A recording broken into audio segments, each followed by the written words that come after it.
আলহামদুলিল্লাহ আলহামদুলিল্লাহি নাহমাদুহু ওয়া নাস্তাঈনুহু ওয়া নাস্তাগফিরুহু ওয়া নু'মিনু বিহি ওয়া নাতাওয়াক্কালু আলাইহি ওয়া নাউযু বিল্লাহি মিন শুরুরি আনফুসিনা মান ইয়াহদিল্লাহু ফালা মুদিল্লা লাহু ওয়া মান ইউদ্লিলহু ফালা হাদিয়া লাহু।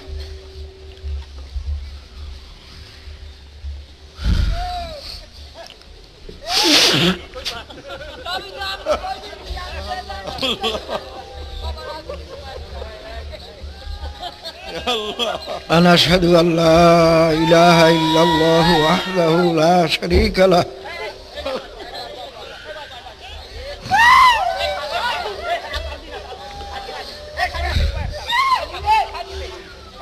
أنا أشهد أن محمدا عبده ورسوله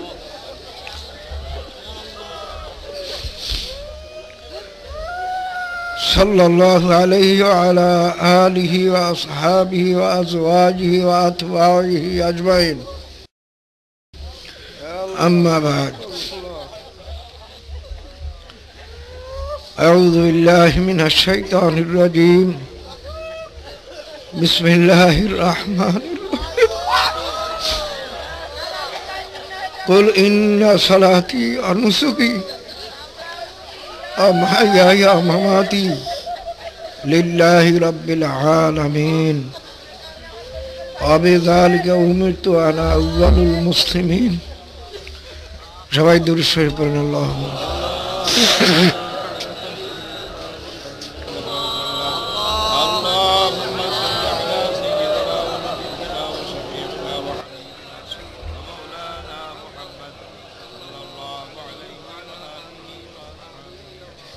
আল্লাহ পাকে লাখ লাখ শুকর, অগ্রহায়ণ মাসের মাহফিলের পরে আবার ফাল্গুনের মাহফিলে আমরা একত্রিত হইতে পারছি। এই জন্য সবাই শুকরিয়া তান একবার বলুন আলহামদুলিল্লাহ। অনেক লোক দেখা যায় যারা অগ্রহায়ণ মাসের মাহফিলে ছিল, কিন্তু আজকে তারা দুনিয়াতে নাই। এমন একদিন আসবে যেদিন হয়তো মাহফিল চলতে থাকবে ঠিকই, কিন্তু আপনি আর আমি থাকবো না।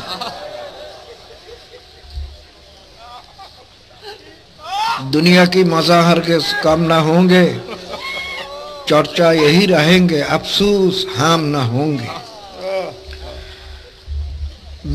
दुनिया ने में भी चलती ही থাকবে, দুনিয়ার মজাও হয়তো অনেক বাড়বে, কিন্তু আফসোস যে আমরা থাকবো না।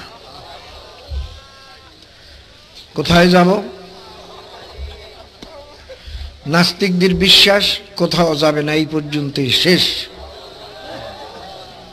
কিন্তু আল্লাহ এবং আল্লাহ রসুলের ঘোষণা, আমার ঘোষণা নয়, এই দুনিয়া শেষ নয়, মৌতের পরেই আর একটা জিন্দেগানি আসতেছে, যেটা আসল জিন্দেগানি। আর দুনিয়া মাজরাতুল আখিরাত, দুনিয়া হইল আখিরাত কামাই করার জায়গা, মৌতের পর হবে এই কামাইর ফল খাওয়ার জায়গা। তো আল্লাহ পাকে লাখ লাখ শুকর, আল্লাহর ফজলে আমরা এখানে বসতে পারছি, আসতে পারছি। আল্লাহ পাক যদি তৌফিক দান না করতেন, আপনি আমি আসতে পারতাম না। কত স্বাস্থ্যবান লোক তারা এখানে আসতে পারে নাই, আবার কত দুর্বল লোক দেখি আমার কাছে দেখা করতে যায়। এক খোরাকে দেখলাম একজন মাথা করে নিয়ে আসছে, হেও আমার সঙ্গে দেখা করতে আসছে, তার দেখি মাহফিল কামাই নেই, কিন্তু তাকে একজনে বহন না করলে সে কিছুই করতে পারে না। এটা আল্লাহ পাকের ইচ্ছা। কাজে আল্লাহ পাক আমাদের আসার তৌফিক দান করছেন, এই জন্য সবাই শুকরিয়া তান আরেকবার বলুন আলহামদুলিল্লাহ।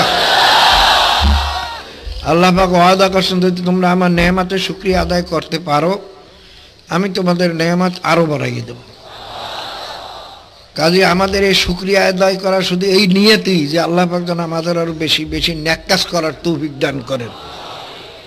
তাই সবাই শুকরিয়া তান আরেকবার বলুন আলহামদুলিল্লাহ।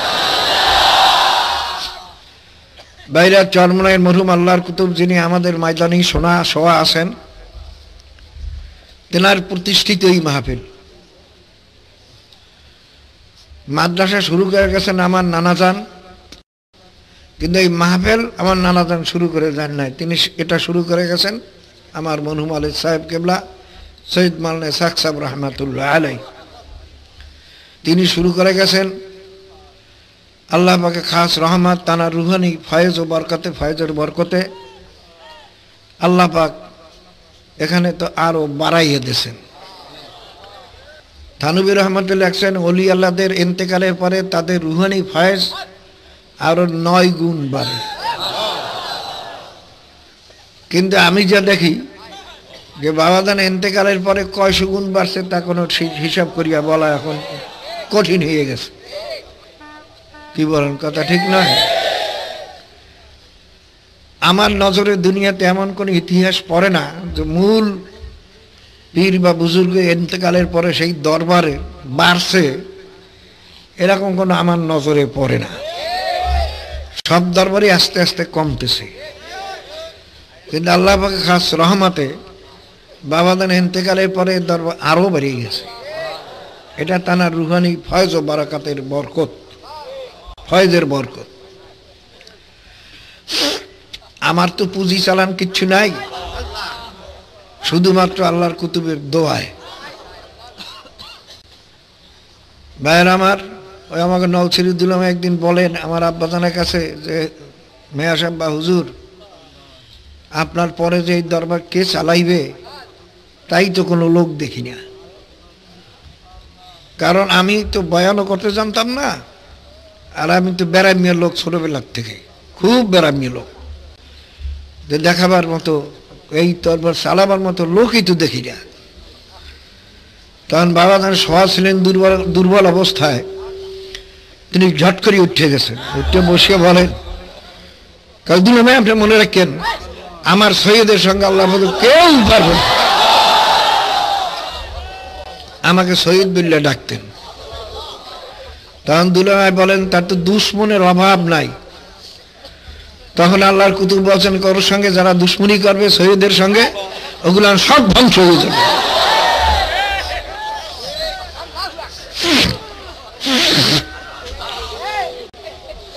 দেখি আল্লাহ পাকের কুদরত, তাই যত দুশ্মনী করতেছে ততই আল্লাহ পাক বাড়াইয়ে দিতেছে। মাদ্রাসাও বাড়তেছে, তরিকাও বাড়তেছে, মুজাহিদ কমিটিও বাড়তেছে, সব আমার যত মিশন আছে, কোরআন শিক্ষা বোর্ড বাড়তেছে, শাসনতন্ত্র আন্দোলন বাড়তেছে। কি কন? দেখি যত লোকে যত দুশ্মনী করে ততই আল্লাহ পাক যেন বাড়াইয়ে দেয়। তো দেখা যায় দুশ্মনী করাটা একটা আল্লাহ পাকের রহমত। কি হল কথা, ঠিক না? আমরা হয়তো অনেকে খারাপ মনে করি, আমি কিন্তু খারাপ মনে করি না।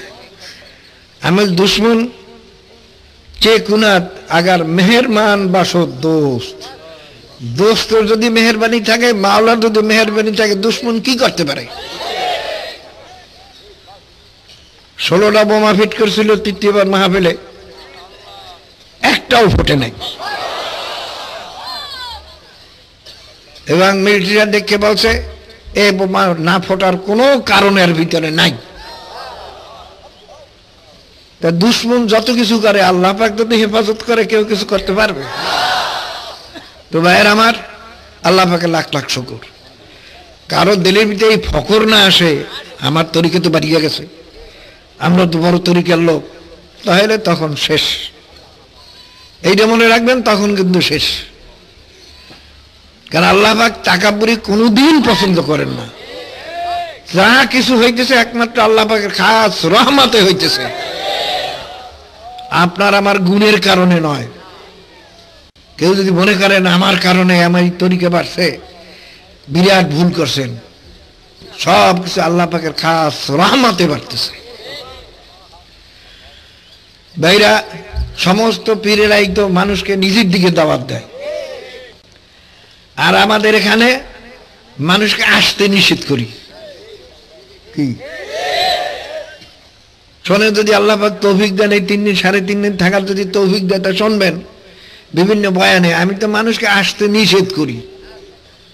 আমি তো বলি যারা নাকি তরিকা মতো চলতে পারবে না, টেলিভিশন ছাড়তে পারবে না, পর্দা করতে পারবে না, সুন্নাত তরিকা চলতে পারবে না, খবরদার তারা এখানে আর আসবাই না। বারবার নিষেধ করি না বাইরে, তারপরে তো লোক আরো বাড়তে আছে। তো ভাইয়ের আমার, আল্লাহর কাছে সবসময় দোয়া করেন যেন আল্লাহ পাক রব্বুল আলামিন আমাদের সবাই ভিতরে আল্লাহ পাক খুলুসিয়ত পয়দা করে দেন। হর কে বা ইখলাস কদমি জানাত ঈসা ওয়াক্ত আজকে কদমি জানাত। যে খুলুসিয়তের সঙ্গে পা বাড়াইবে, যে খুলুসিয়তের সঙ্গে সামনে অগ্রসর হবে, ঈসা আলাইহিস সালাম যেমন অল্প সময়ের ভিতরে সারা দুনিয়া তয় করবেন, আল্লাহ পাক রব্বুল আলামিন তার এই পদক্ষেপের ভিতরে ঈসা আলাইহিস সালামের পদক্ষেপের বরকত দান করবেন। কাদিবের শর্ত হইল খুলুসিয়াত। বাবার এই চরমনাই দরবার সম্পূর্ণ ভিন্ন দরবার। আমি প্রত্যেক দিন এই প্রথম বয়ানের সময় প্রত্যেককে বলি, আল্লাহর হাবিব ফরমাইছেন ইন্নামাল আমালু বিন্নিয়াত। বুখারী রহমাতুল্লাহ আলাইহি তানার কিতাবের প্রথম বাব করছেন বাদুল ওহী। ওহী কিভাবে শুরু হইল এই সম্পর্কে তিনি বয়ান করবেন। এই দেখেন হেডিং দিয়ে তার মধ্যে প্রথম হাদিস বয়ান করেন, যার সঙ্গে ওহীর সঙ্গে কোনো সম্পর্কই নেই। ইন্নামাল আমালু বিন্নিয়াত, সমস্ত কাজের ফলাফল নির্ভর করে নিয়াতের উপরে। মুহাদ্দিসিনরা বলেন তিনি এই হাদিস কেন আনলেন, যে আমরা যখন হাদিস পড়তে যাইতেছি নিয়াতকে আগে খালেজ করতে হবে। যদি নিয়াত খালেজ না হয় তাহলে সারা হাদিস পড়া মিথ্যা হইয়া যাবে। আমিও এই নিয়াতের কথাই প্রত্যেক মাহফিলে প্রথম বলি। কেন বাইরা, আমার তো মনে হয় এই মাহফিলে এখন বোধহয় 3 ভাগের 1 ভাগই এমন লোক যারা জীবনে কোনোদিন চরমনায় আসেও নাই, এরকম তো মনে হইল আমার কাছে। দেখা করে যে লোক, তার দ্বারা আমার তুমি অনুমান হয়েছে। বাইরে এরা তো জানে না কিসের মাহফিল। অনেকে হুজুর আপনার বাড়ি ওরস কবে? আমি বলবো আমরা ওরস করি না, আমরা ওরস করি না। ওরস মানে খুশি, ওরস মানে আমরা তো খুশি করি না, আমরা কান্দি। এ কথা ঠিক না? আমরা খুশি করতে আসি নাই। তারপরও মাহফিল অনেক থাকে, তার বিভিন্ন ধরনের খেয়াল থাকে। আমাদের মাহফিলে একমাত্র উদ্দেশ্য হলো হেদায়েত। হেদায়েতের উদ্দেশ্য কি? রেজায়ে মাওলা। কি সবাই বল না কেন? আমরা নামাজ পড়ি কেন? ভালো। রোজা রাখি কেন? আমরা সুন্নাত মাহফিল চলি কেন? আমাদের সমস্ত ইবাদত বندگির মূল তো হলো রেজায়ে মাওলা। রেজায়ে মাওলা পাইতে হইলে মাওলার হুকুম মতো চলন লাগবে, না আল্লাহর হুকুমের বিরুদ্ধে চলিয়া রেজায়ে মাওলা পাওয়া যাবে। আল্লাহ পাকের হুকুমের বিরুদ্ধে চলিয়া কোনোদিন রেজায়ে মাওলা পাওয়া যাবে না। যদি কোনো কেউ যদি হাওয়ার উপর যাও ওঠে, বাইরে যদি কেউ পানির ভিতরে হাঁটিয়াও যায়, আগুনের ভিতরেও বসিয়ে থাকে, আর তার ভিতরে সুন্নাত তরিকার কিছু খেলাফ আছে, একটাও যদি খেলাফ থাকে, মনে করবেন সব জাদু। কারণ আল্লাহ পাক স্পষ্ট বলছেন, কুল ইন কুনতুম তুহিব্বুনাল্লাহ ফাত্তাবিউনি ইউহিব্বুকুমুল্লাহ ওয়া ইয়াগফির লাকুম যুনুবাকুম আল্লাহু গফুরুর রহিম। আল্লাহ পাক ফরমান, আমার হাবিবকে আপনি বলিয়ে দেন সারা দুনিয়ার লোককে কিয়ামত পর্যন্ত সমস্ত মানুষকে, মেয়ে লোক পুরুষকে জানাই দেন, যারাই আমি মাওলার মহব্বত চায় তারা যেন আপনার অনুকরণ করে। কি? তো মাওলার মহব্বত পাওয়ার জন্য পহেলা শর্ত কি? আল্লাহর হাবিবের অনুকরণ। সবাই বলেন কি? আল্লাহর হাবিবের অনুকরণ। এক পীর সাহেব কেলার একজন খাদেম 20 বছর পর্যন্ত খেদমত করেন তার দরবারে। একদিন খাদেম বলে, হুজুর আমি 20 বছর পর্যন্ত আপনার দরবারে আপনার খেদমত করি, কিন্তু এই 20 বছরতে আপনার একটা কেরামত দেখলাম না। তখন পীর সাহেবের, বাবা এই 20 বছর তুমি আমার ভিতরে সুন্নতের খেলাফ কিছু দেখছো? তখন খাদেম বলে, না হুজুর তা তো দেখি নাই। বাবা এর সেই বড় কেরামত আর দুনিয়াতে কিছু নাই। এইটা হলো সবচেয়ে বড় কেরামত, এইটা হলো সবচেয়ে বড় বুজুর্গি। হাওয়ায় ওরাটা বুজুর্গি নয়, পানির ভিতরে হাঁটিয়ে যাওয়াটা বুজুর্গি নয়, আগুনের ভিতরে বসে থাকাটা বুজুর্গি নয়, পানিতে ফুঁক দিলে পানি গরম হয়ে যায় এটা বুজুর্গি নয়। বুজুর্গি হইল যার ভিতরে সুন্নাত তরিকা যত বেশি মজবুত সে মাওলার দরবারে তত বুজুর্গ। এই কথা ঠিক নয়? কাজী ভাইরা আগে নিয়ত ঠিক করতে। আল্লাহর হাবিব ফরমান তোমাদের প্রত্যেকটা কাজের ফলাফল নির্ভর করে নিয়তের উপরে। ফামান কানাত হিজরাতুহু ইলাল্লাহি ওয়া রাসূলিহি ফাহিজরাতুহু ইলাল্লাহি ওয়া রাসূলিহি ফামান কানাত হিজরাতুহু ইলাদ দুনিয়া বিমরাতিন ইয়াতাযাওয়াজুহা ফাহিজরাতুহু ইলা মা হাজারা ইলাইহি আও কামা ক্বালা আলাইহিস সালাতু ওয়াস সালাম। আল্লাহর হাবিব ফরমান যদি কেউ হিজরত করে দুনিয়া পাওয়ার উদ্দেশ্য, তো কোনো মেয়ে লোককে বিবাহ করার উদ্দেশ্যে, সে দুনিয়া পাবে, মেয়ে লোক বিবাহ করতে পারবে, কিন্তু মাওলার দরবার কিচ্ছু পাবে না। আমান কানাত হিজরাতুহু ইলাল্লাহি ওয়া রাসূলিহি ফাহিজরাতুহু ইলাল্লাহি ওয়া রাসূলিহি, আর যে হিজরত করবে আল্লাহ এবং আল্লাহর রাসূলকে খুশি করার জন্য, তার হিজরত ঠিকই মাওলাকে খুশি করার জন্যই হইয়া যাবে এবং সে মাওলার খুশিও পাইয়া যাইবে।